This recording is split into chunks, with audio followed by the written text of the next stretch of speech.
Well, thanks for tuning in, guys, and good morning. I am not a morning person. I don't know, I never have been. I don't know what to tell you, but today I did something different. It's Saturday morning, like 8 a.m. and right now I'm headed into the great city of Raleigh, North Carolina, where they have a gun show that I've been to in the past. It's been a few years though since I've been to this one, but we're going to the Dixie Gun and Knife Show. Alright, it's one of the bigger ones in North Carolina. They travel around, it looks like, all over the place. And it's typically brings in some really unique items. It only happens like 3 or 4 times a year. So we're heading to a gun show right now. I'm gonna take you guys along for the ride. I'm looking for a couple of things very in particular, and I'm also gonna look at the prices and let you know kind of where we're at right now with gun shows and pricing and inventory and availability and what kind of things are here. So we'll see how much I can film in there. Sometimes these places are pretty iffy. They don't allow like filming because there's a lot of different private vendors that rent these booths out and they don't want to like just be on camera and things like that. So let's go check it out. So welcome to the NC State Fairgrounds. This place looks to be very busy this morning.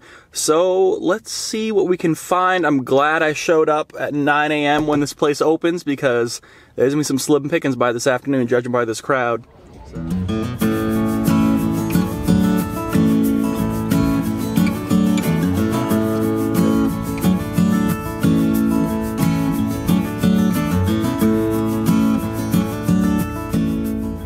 So in terms of the gun show experience today, I have to admit, the prices were just okay. That being said, I did pick up exactly what I came to find, and I got it for an incredible deal, at least I think so.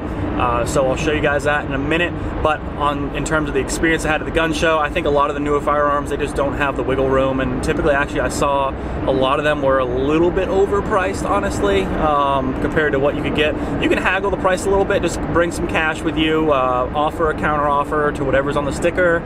They sometimes take it, they sometimes don't. They do charge a lot of times extra to use credit card because they're Visa fees, MasterCard fees, what have you. And the other thing is, you know, they might wiggle on the price a little bit, but you're going to get a lot better deal on the used firearms or the antique firearms. So if you're looking for something a little bit older, something a little bit more unique, go first thing in the morning. If you're looking for newer firearms that there's plenty of, like a Glock 19 or something, go ahead and probably go like the last day, second half of the day. These guys don't want to haul a lot of the stuff back, and I have had some good luck with that if you're looking for something newer that's kind of plentiful. But other than that, the price is just okay.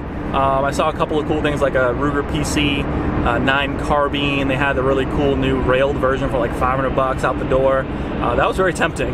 That was very, especially with Magpul announcing their new PC carbine takedown stock models, which I will look at SHOT Show next week. But again, I think, you know, it's tricky with these gun shows, especially with the online pricing and things like that. Accessories aren't that great a deal. Ammo is not a good deal anymore at gun shows, I've noticed. I mean, if you can find a better deal, free shipping, things like that, go with that online. You'll be better for it.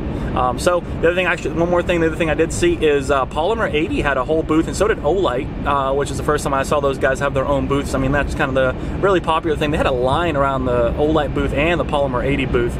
I almost picked up a Polymer 80 to start building, but I want to see what SHOT Show has.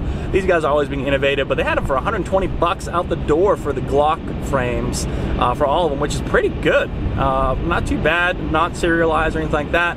You know, it doesn't have to be. It's a unfinished polymer Polymer 80, but that was a good deal. Almost tempted to get that, but let me get back to the house and we'll show you what we got. All right, you guys ready to see what we found today? Check this out right here. What a great find. This is a British Enfield number 4 Mark I, made in 1944, and judging by the serial number, we're looking at the Maltby factory right in Britain. It's actually in incredibly good shape. I mean, these Enfields have been beaten up, especially towards the end of the war, being a war production in World War II in 1944.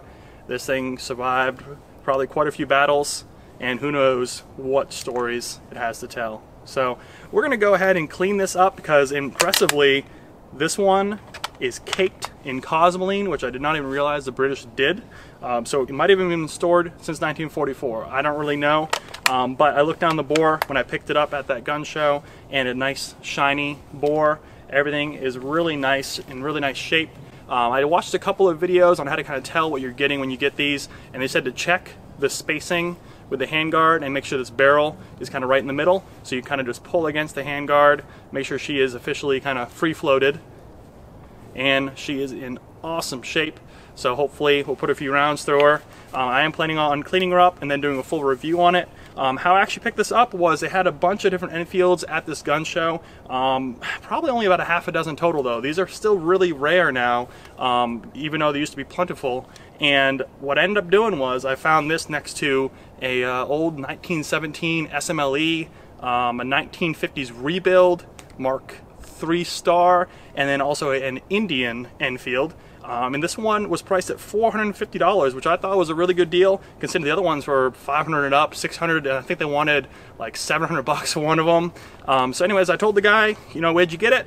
He said he got it in an estate sale, private collection. He didn't know much about it, which is what you want to hear, especially when you know what you're going for to go look for at the gun show. We found it, I found it, talked a little bit about it, offered him $420 cash out the door. He took it, and away I went.